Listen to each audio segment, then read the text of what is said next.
ngayon, i-announce ko na kung sino yung mga na-honor.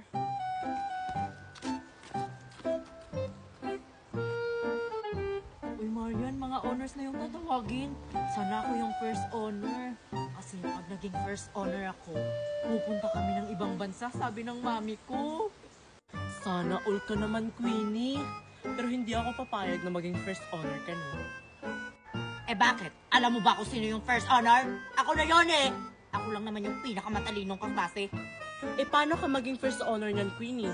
Eh, palagi ka nga absent. Gala ka kasi ng gala. Gala yung inaatupag mo.